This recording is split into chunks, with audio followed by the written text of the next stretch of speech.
So I have a bit of a confession to make. I used to think that walking wasn't real exercise. I thought that if I wasn't sweating or out of breath or smashing out a workout, that it didn't count. But you'll be pleased to know that really changed once I hit my 40s and started working with other women in perimenopause and menopause. I learned that what your body needs during this phase is different. And sure, strength training is key. It's a vital part of creating the strength and the physique that you want, but walking and movement in general plays a very powerful role in fat loss. So much it's one of the fat loss fundamentals that we talk about in the Goddess Project. And I'm going to share 3 reasons why it is so powerful, far more so than even your intentional workouts.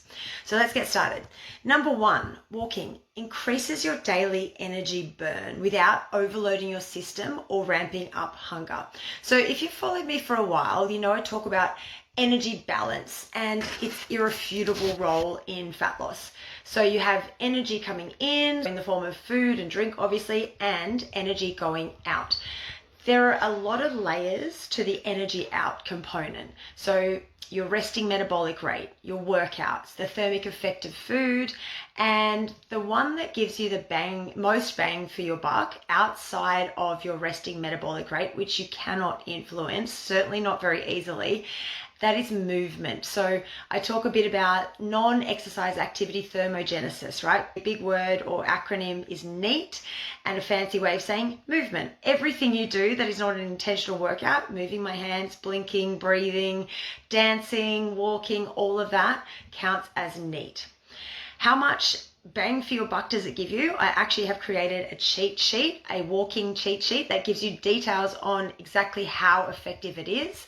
But for a 60 kilogram woman, walking an extra 5,000 steps a day can burn around an extra 200 calories a day. So certainly not insignificant. Now, the best thing about walking is that it doesn't ramp up your hunger like more intense exercise can.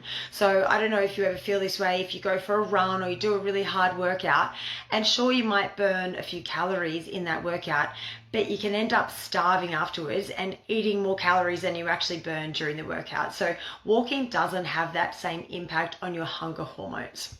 So number 2, the reason why walking is so powerful, it does help regulate your hormones like cortisol, like insulin, and it even supports your sleep.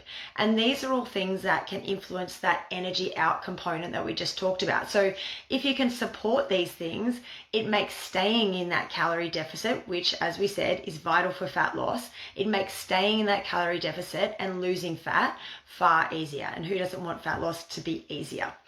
Number 3, reason that it is so powerful, it builds momentum. It's quite easy to stick to, certainly once you get in the habit, and it creates consistency.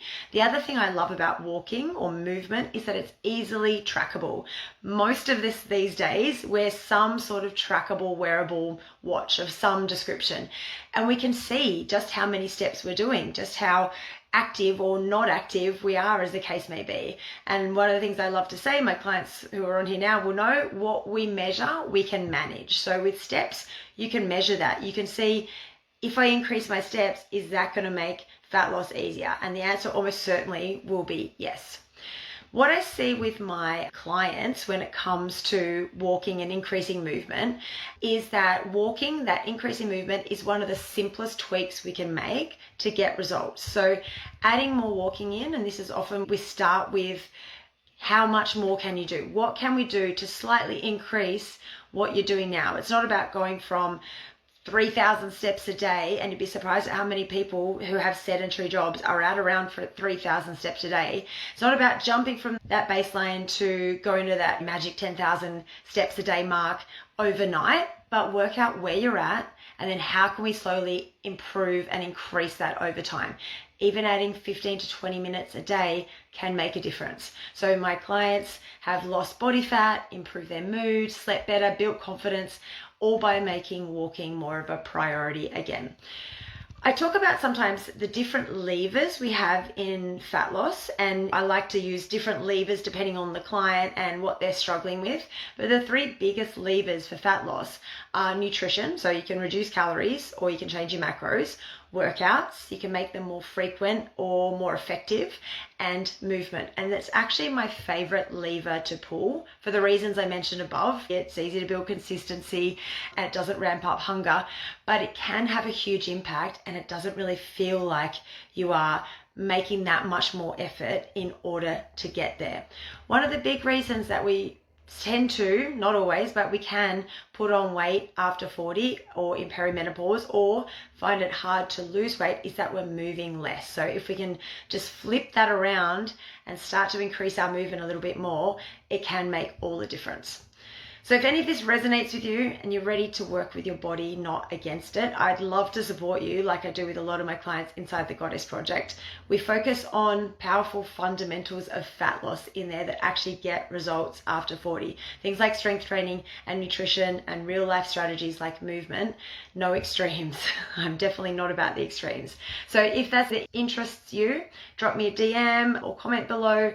Also, if you'd love that walking cheat sheet that I mentioned, just put in walking cheat sheet in the comments and I'll get that over to you as well. Hope that was helpful, everyone. Talk to you soon. Bye.